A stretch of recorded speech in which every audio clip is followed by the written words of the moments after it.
Saka Podcast, tiada hari tanpa prestasi.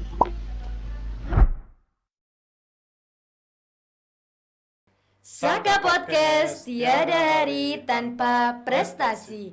Assalamualaikum warahmatullahi wabarakatuh. Salam, Om Swastiastu, Namo Buddhaya, salam kebajikan. Halo everyone, welcome back to Saka Podcast. Kembali berjumpa dengan saya, Agniza Sandra, sebagai host Saka Podcast. Hari ini saya beruntung sekali bisa berbicara atau berbincang secara langsung dengan Bapak Alaika selaku Guru Pendidikan Pancasila SMA Negeri 1 Kandangan. Bagaimana kabarnya hari ini, Pak? Alhamdulillah baik, Mbak Agneza. Mbak Agneza gimana? Alhamdulillah baik. Hari ini kita akan berbagi wawasan dengan tema memaknai Hari Pahlawan di Bumi Semansaka. Seperti yang kita tahu, setiap tanggal 10 November, Indonesia memperingati Hari Pahlawan sebagai bentuk penghormatan kepada para pejuang bangsa yang telah berkorban demi kemerdekaan. Namun, apa makna sebenarnya Hari Pahlawan di zaman sekarang? Bagaimana kita sebagai generasi muda bisa meneladani nilai-nilai perjuangan mereka dalam kehidupan sehari-hari? Nah, melalui obrolan ini kita akan menggali lebih dalam mengenai pentingnya semangat kepahlawanan dan bagaimana kita menjadikan momen Hari Pahlawan sebagai inspirasi. Lalu, menurut Pak Alaika, apa sih sebenarnya makna Hari Pahlawan untuk kita sebagai warga negara Indonesia? Ya, makna Hari Pahlawan ini bisa kita maknai sebagai pengingat terhadap jasa-jasa pahlawan yang telah berjuang untuk merebut kemerdekaan dari bangsa penjajah. Jadi seperti itu, Pak. Ya, berarti untuk mengingat juga menjadikan inspirasi sifat kepahlawanan para pahlawan yang telah gugur. Ya. Lalu Hari Pahlawan, kan Hari Pahlawan diperingati setiap tanggal 10 November, Pak. Sebagai generasi penerus bangsa, bagaimana cara kita dalam menghargai jasa para pahlawan yang telah gugur untuk negeri ini?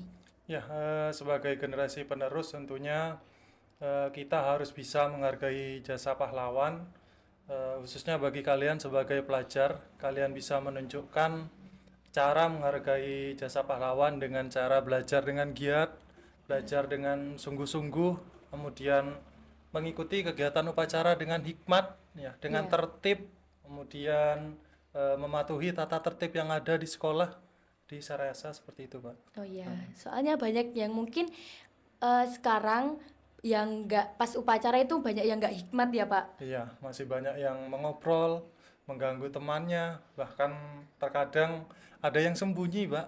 Iya, pada saat upacara. Biar nggak kepanasan mungkin. Ada yang pura-pura ke kamar mandi, lama gak balik-balik.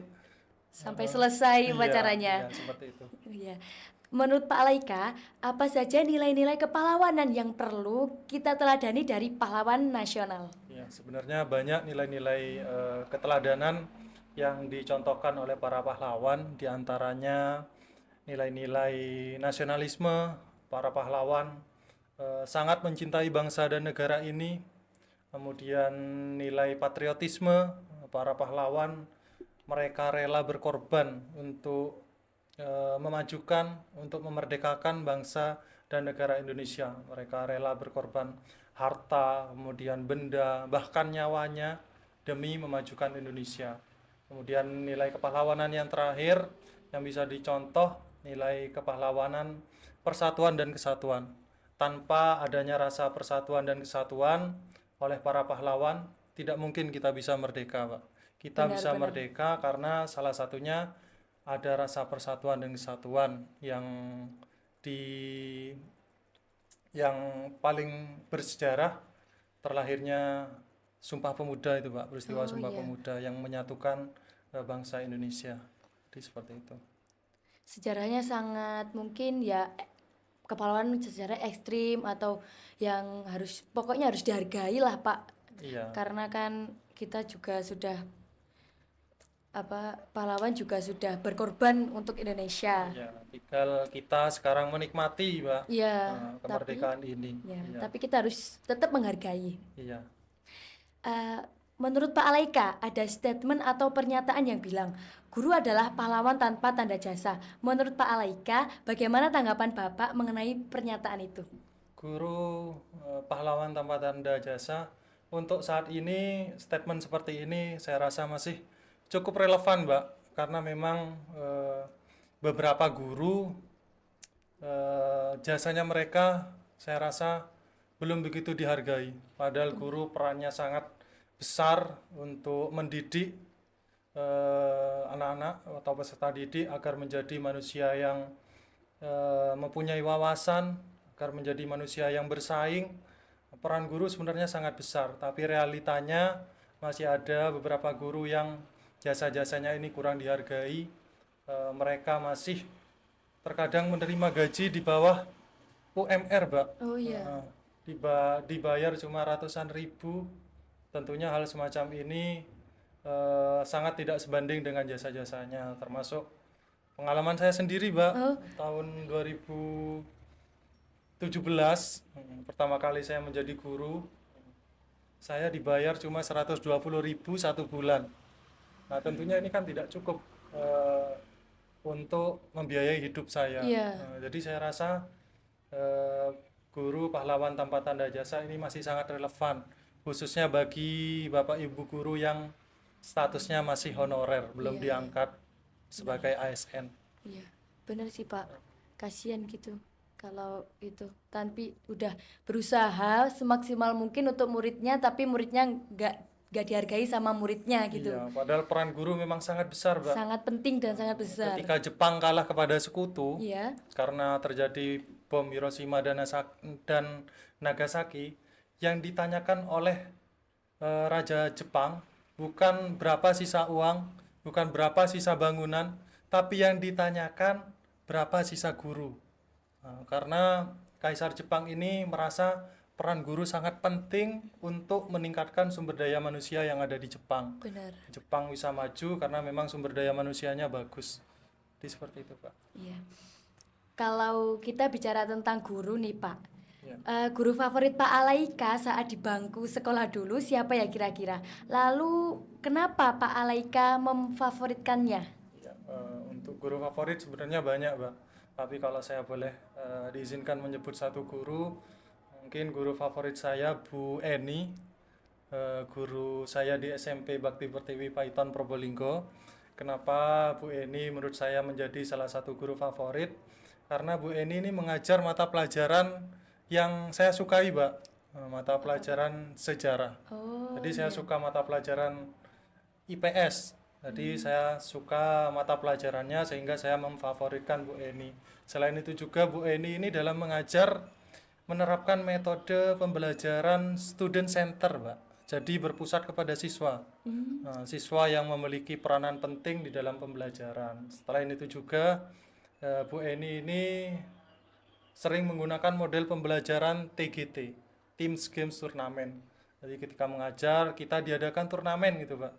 Dikasih kuis, kemudian nilainya yang paling banyak dari masing-masing kelompok, nilainya yang paling tinggi kelompoknya tersebut biasanya akan mendapatkan reward atau hadiah. Rewardnya biasanya makanan atau disuruh mengambil makanan di kantin, nanti yang bayar Bu Eni. Nah, jadi ini yang membuat saya saya suka dengan Bu Eni. Iya. Iya Bu Eni. Iya. Berarti termasuk game gitu kan Pak, sebelum memulai pelajaran main game dulu biar fresh gitu. Iya, ada gamenya, ada ice breakingnya gitu, Pak. Iya, ice breaking. Menurut pendapat Pak Alaika, bagaimana cara kita sebagai generasi penerus untuk mengisi kemerdekaan kita yang telah diperjuangkan oleh para pahlawan bangsa? Ya, generasi penerus, apalagi generasi penerus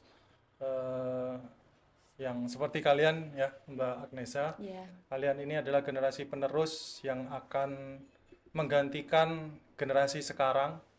Tentunya kalian harus mempersiapkan dengan baik, terutama belajar dengan tekun, belajar dengan sungguh-sungguh agar nanti kalian kelak bisa bersaing dengan bangsa yang lain. Selain itu juga kalian harus bisa menerapkan nilai-nilai nasionalisme harus ditingkatkan, rasa cinta kepada bangsa dan negara, kemudian harus meningkatkan patriotisme. Kalian harus bisa berbuat, berjuang untuk membuat bangsa dan negara ini bisa menggapai cita-cita yang sudah ditentukan. Nah, jadi seperti itu. Ya benar Pak, kalau bukan kita, lalu siapa lagi Iya, gitu ya. betul. Lalu bagaimana peran pendidikan Pancasila dalam membentuk generasi yang menghargai nilai-nilai kepahlawanan Pak? Peran pendidikan Pancasila ini sangat penting ya di dalam menumbuhkan nilai-nilai kepahlawanan, karena di dalam pembelajaran pendidikan Pancasila kita diajarkan sejarah perjuangan bangsa Indonesia di dalam meraih kemerdekaan, Mbak. Kemudian kita diajarkan juga sejarah bagaimana proses awal Indonesia ini menjadi negara yang merdeka. Kemudian di pendidikan Pancasila juga kita diajarkan nilai-nilai nasionalisme tadi, Pak, rasa cinta kepada bangsa dan negara. Kemudian diajarkan tentang patriotisme untuk rela berkorban kepada bangsa dan negara. Kemudian kita juga di pendidikan Pancasila diajarkan nilai-nilai toleransi, Pak. Karena bangsa Indonesia memang bangsa yang sangat besar, bangsa yang sangat beragam, mulai dari suku, agama, kemudian ras, kemudian golongannya, budayanya, bahasanya, memang sangat beragam. Jadi sangat penting untuk kita belajar mengenai nilai-nilai toleransi. Jadi seperti itu. Dan jangan lupa untuk menghargai perbedaan yang ada di sekitar ya Pak. Iya, betul. Adakah Pak saran-saran dan nasihat dari Pak Alaika untuk semua siswa SMA Negeri 1 Kandangan untuk menjadi generasi yang unggul yang dapat mengisi kemerdekaan dan melanjutkan pembangunan bangsa ini daripada generasi sebelumnya, Pak?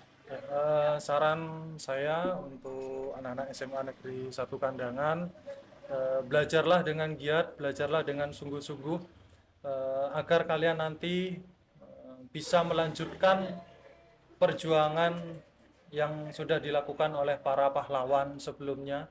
Mereka berjuang, mereka perjuangannya melawan penjajah, tapi kalau kalian nanti akan berjuang melawan bangsamu sendiri, seperti yang sudah disebutkan oleh Soekarno, perjuanganku lebih mudah karena melawan bangsa penjajah, perjuanganmu akan lebih berat karena melawan bangsamu sendiri.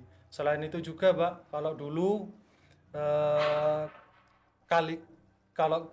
generasi yang dulu berjuangnya, perangnya melawan penjajah dengan cara mengangkat senjata. Iya. Tapi kalau sekarang secara tidak sadar kita juga dijajah, Pak. Iya, benar, Tetapi bukan dijajah melalui senjata. tapi dijajah misalnya ekonominya dijajah, Iya. kemudian budayanya dijajah. Benar, Nah, ini tugas kalian untuk bisa menangkal hal tersebut dengan cara apa? Dengan cara belajar dengan giat, kemudian mengikuti kegiatan belajar mengajar dengan semangat. Kalau di kelas, kalian belajar dengan semangat, jangan ada yang tidur di kelas, Iya, benar, Pak. jangan ada yang main game ketika pembelajaran berlangsung.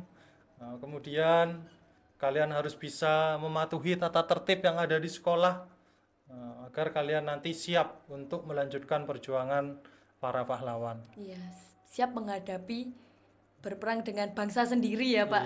Iya. Biar nggak kaget gitu. Iya, betul, seperti itu.